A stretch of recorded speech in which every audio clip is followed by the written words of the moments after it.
I'm ready to smash and burn. No quarter. I am going to be uncomfortable and all over you from start to finish. Hello, everyone, and welcome to another episode of Outside of the Box. And we're quite a ways into the season. Some teams are starting to finish up their fourth match of the year, and one of those teams is Captain Shrederator. So I have Nick Nave with me here today, and we're going to talk about the season. Oh boy. Okay, let's talk. Yes. Let's talk. So we're gonna go all the way back. It seems like it's so long ago, because this with everybody getting 4 matches, it's a long season. But I mean, personally, I love it. I mean, there's so much content. But going back to the match against Quantum, now. I will admit that I got a little bit excited about that match because it's Captain Shrederator just happens to be the right shape to fit perfectly inside of Quantum's jaws. And it's one of those things that you're like, you have to see if it actually works. And, obviously for them, it did. I think your team probably knew what to expect and obviously wanted to avoid getting in the jaws of Quantum. What was the strategy to, try and have that not happen, and how do you feel about kind of what did happen? So, first fight of the season, we had a lot going through our heads. What do we need to do to, like you said, prevent the inevitable death bite? And so we floated some ideas like creating sort of like a very tall barrier on the top of the shell, and so that the mouth wouldn't even be able to get over the shell. And then obviously that didn't come into fruition. And so we have a shell that is a 1/4 inch AR all the way on top. So no polycarbonate like the normal shells that you would see. But I had reached out to Al Kindle prior to the match and said, hey, I know you ran this thickness of armor, and how well did it fare against Spectre, essentially, or I'm sorry, Quantum. And he said it went through like butter, so it was pointless to even try using that. So we just went with polycarb on top, and we're hoping that we could outmaneuver them. Unfortunately, the first 2 fights we had some faulty speed controllers. I'm sure people are tired of that excuse. It's been like 5 years. It's the same thing every year. We had a sponsor for speed controllers. We tried to use them, and it just didn't work out this year. So they couldn't, without going into too much detail, and with brushless motors, they use sensors to tell each other where they are, whereas regular brush motors use brushes to, coordinate where the spin is. There wasn't enough power in the speed controllers to tell the motors, where the sensors were, where everything was. So there was like a death rattle on our spin up. And so I don't even think we spun up for that fight, which, and then the inevitable death bite. Yes, the inevitable death bite. Yeah, I mean, Quantum's, been away for a couple of seasons, and, they definitely had, it was a little bit touch and go in the past. They're obviously looking really good this year. So, that happened. Now you did, come back from that, at least getting into the win column versus hijinks. Now, I know a lot of the fan feedback was it wasn't the most exciting match, like someone obviously had to win, but it wasn't necessarily dominant. But, I'm just curious from your perspective, though, is it, you're just happy to get a win, or are you still like dissatisfied that it wasn't just a total knockout win? I mean, it was a knockout, but, like. Every year even with our wins, we've been disappointed, other than the Tombstone fight, of course, because that was like a spectacular underdog win. Not to say we weren't the underdogs against Hijinks. I think Hijinks and Shrederator on we typically float around the same rank in like ranking tier lists and stuff like that. We're just two robots with teething problems, horizontals. Um, Hijinks can hit really hard, right? So the first hit that they landed on us punched the reinforcement ring that's welded onto the bottom of our shell in, and that caused friction. So the underside of our robot is a circle, obviously, to create sort of a bearing effect with the shell. Um, with the friction, we were having trouble spinning up that fight too. Um, Luckily, they hit us hard enough to where their own body flexed, and then they high centered themselves. So it was one of those things where we won, but it was really them beating themselves, and we take the win, but it was disappointing. And shout out to Gino on Hijinks. He was on our team last year. He's a travel nurse. He went over to Hijinks this year, and so we really wanted to win that much more just to kind of stick it to him because he jumped ship. So, yep. That's pretty funny. I mean that certainly does happen sometimes in between teams, but yeah, I mean that's great that you were able to get that win. Now, inevitably leading into the Riptide match, I'm just curious before we even talk about the match itself, because from obviously like what I've heard and what we had seen on TV kind of leading up to that with like the Mad Catter fight and some other things, was your team concerned about any like shenanigans or anything like that from that team even before the match started? Well, yes, and in more ways than one, right? So my little brother, he joined the team last year, and for this fight, before the fight, he tried to like extend an olive branch to Ethan, and that didn't go so well. So he was feeling kind of scorned. So there was, some animosity there. I don't think anybody on our team other than myself really knew that, and I'm sure nobody on their team even knows. Um, and then, yeah, we of course knew. By then, there were rumors going around that Riptide was breaking the rules for their tip speed limit, and yeah, we kind of knew, but we wanted to hope that it wouldn't happen, and it happens. It happened, right? It Yeah. happened. Yeah, definitely. Now, like, kind of take me through the match. I mean, like obviously it's a very powerful robot. And, I think there obviously like I think there were more opinions about this match than I think like even some of the ones last year that were extremely controversial. Like everybody had a lot of opinions and they varied in all sorts of directions. I Yeah, mean, I think overwhelmingly the sentiment from fans, at least like a lot of the really core BattleBots fans that go and are dedicated and stuff, was like, that wasn't okay. Like that like that's kind of what I had heard. But to kind of take me through being there for the match and going from the point of like, okay, we're just getting beaten to like, hey, this is no longer okay.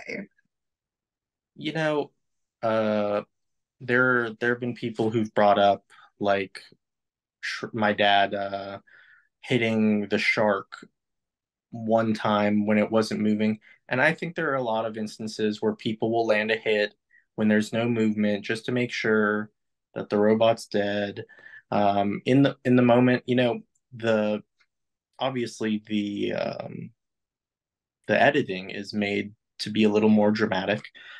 So that's why they included me. You could hear me say at the end of the match that was really unnecessary.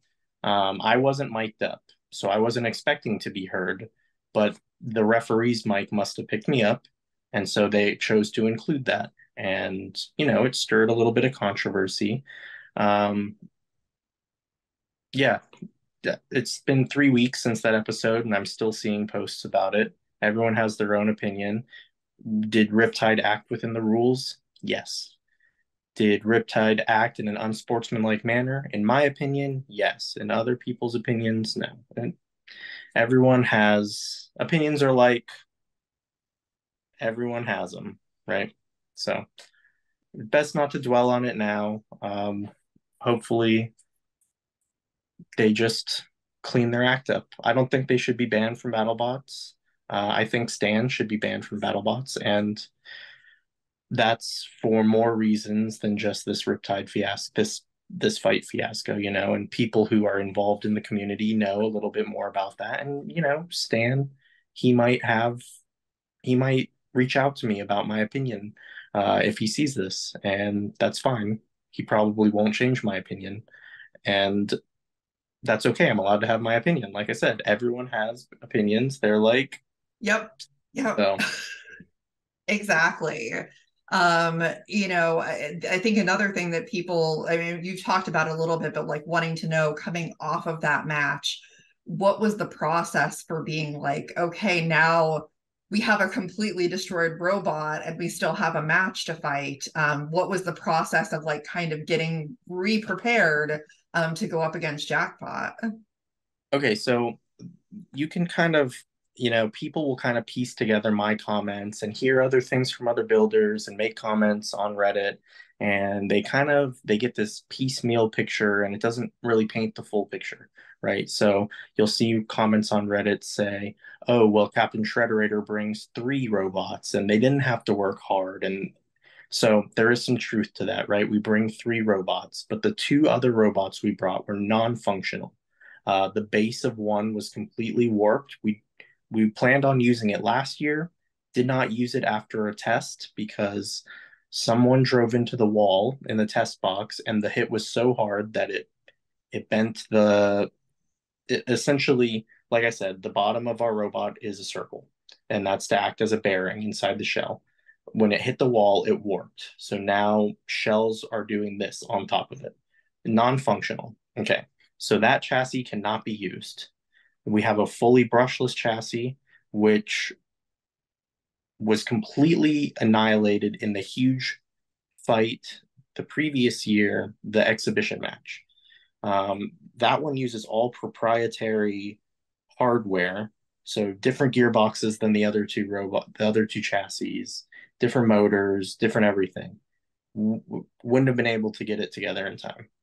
And then obviously the third chassis was completely wrecked by Riptide, right? So what we had to do was take everything out of the warped chassis, try and unwarp it, and then put everything back into the warped chassis, and then just pray. And so they slated us for the next day to fight in the morning session. Obviously, we didn't have enough time. So we ended up having to be moved to the third session. And we were supposed to be the second fight, I think, of the third session. And we ended up being the last fight of the third session. And Jackpot was lined up and ready to fight. And production told us if we weren't ready in 15 minutes, we had to forfeit. So they kind of used that as a threat pretty often. But Greg Munson used his power to even push our fight back as much as he could. So I knew we were really pushing it. And it was a struggle, and it was a thrill, and it was probably the most fulfilling thing I've done in robot combat, right? Was essentially like speed running a robot build. Yep. Yeah, I mean, I thought that it was really impressive that the team was able to get something put together that was functional. And I know I told you this before we started the interview, but I mean, for me personally, like I thought that Captain Shrederator looked the best in that match out of all 4 matches, even though it was a loss, but it was also a judge's decision loss against Jackpot, which is like a really good vert. So like for me, especially after what had just happened, like I think you should have been proud of that match.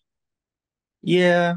I think it's hard to feel prideful. I think the whole team feels this way too.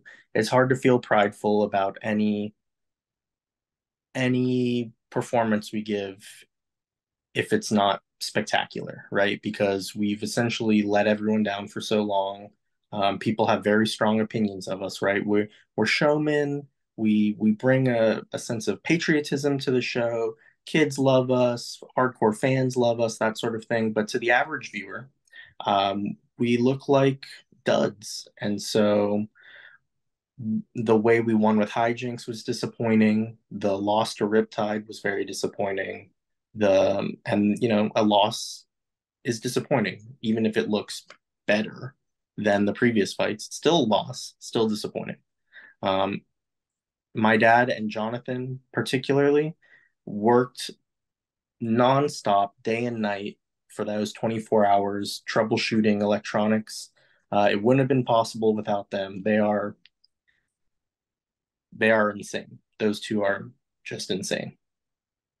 Yeah, for sure. And, yes, like you mentioned about, things that people say, honestly, I would say that the fact that, when you look at the field and Captain Shrederator is only one of a handful of robots that has existed since BattleBots has come back in like what's considered this modern time. And I think that that says a lot.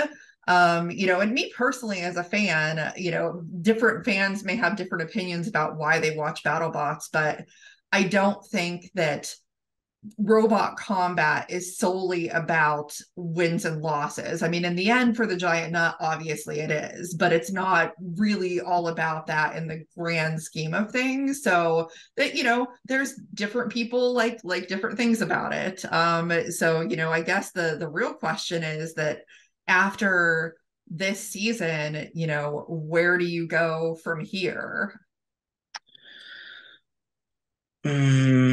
So Captain Shrederator is being redesigned, and we possibly are fielding a second robot called Florida Man. It's very reminiscent of the heavyweight that I used to drive back in like the early 2000s, Bambalance. So it was, I'm not going to give out much more than that for right now.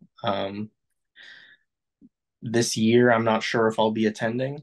Probably not. I'm going on a honeymoon to Thailand with my wife. So I probably won't have the ability to take time off, but I know that the team is in good hands, right? Like Jonathan is a great engineer. My dad is a great engineer.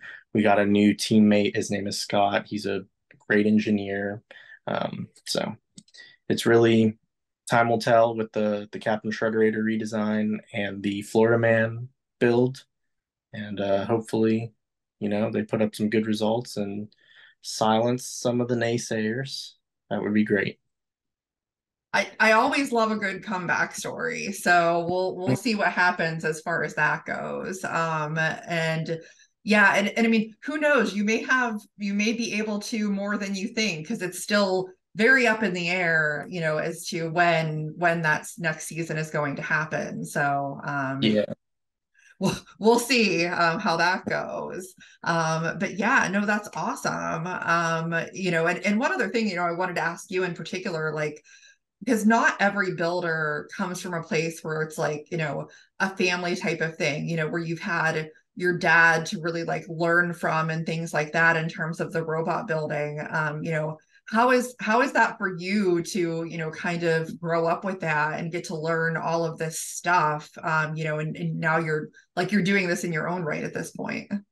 So we our first BattleBots was in 2000, right? I was 6.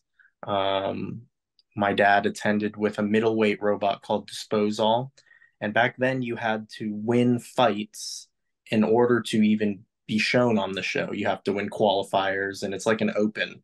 Um, so many people came, and he ended up not getting through the qualifiers and not being televised that year. So the next year he came with the robot Frisbee and Code Black and Frisbee Ultimate, um, and Chopper. So Chopper and Code Black were Chopper was a middleweight, Code Black was a lightweight, Frisbee was a heavyweight, Frisbee Ultimate was a super heavyweight, right? He made it to the televised rounds with every robot except Chopper. Um, where was I going with this? 2001. That's my youngest brother was born in 2000. He grew up there. BattleBots was such a huge thing in our lives that my youngest brother's first word was BattleBot. And so growing up, it was our life essentially. And my dad stopped doing it around 2003, 2004. That's when Robo Games really took over as the premier competition. And being a Florida competitor, it's just hard to get over to California. Costs a lot of money. So it kind of dropped out of our life. But yeah, it's having it be a family thing has been so great. And so, my middle brother joined the team last year and has been more involved. And my youngest brother, like I said, first word was BattleBot. He's still in school, so hopefully maybe one of these days he can come out and join it and it'll be a whole family affair. And that would be great. Well, that is really awesome. But yeah, and then one other thing I want to make sure, because I'm encouraging all the teams to do this because I think it's important. Please go ahead and if you want to plug your sponsors, thank those that sponsor Captain Shrederator. Please do that. Yeah, so this year we only had one sponsor. We weren't really reaching out to sponsors this year. So thanks, Sencut Send. You guys rock. Shay is awesome. I want to give some shout outs to people at the show. We wouldn't be able to do it without people like Bunny, who she makes everything happen, man. She's nonstop.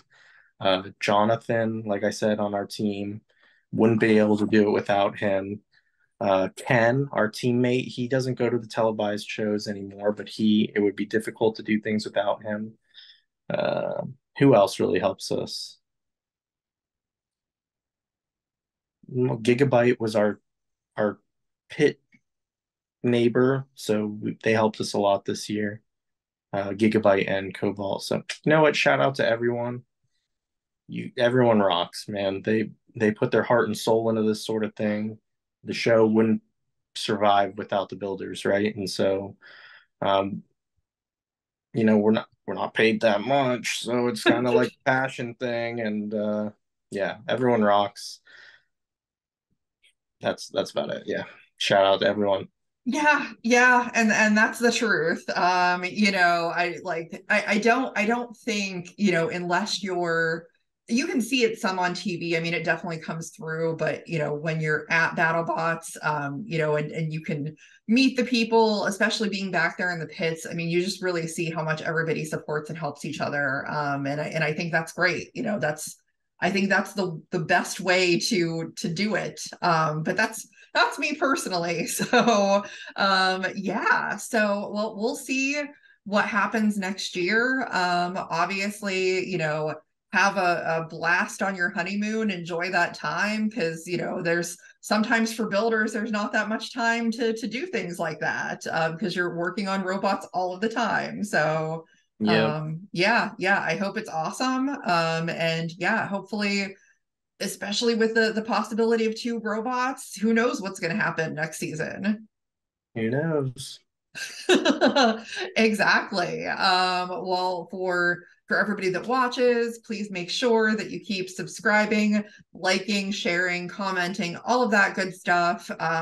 Still trying to make that push to 500 subscribers. Would love to see it happen by the end of the month. And just keep watching and supporting. And we'll see everybody next time on the show.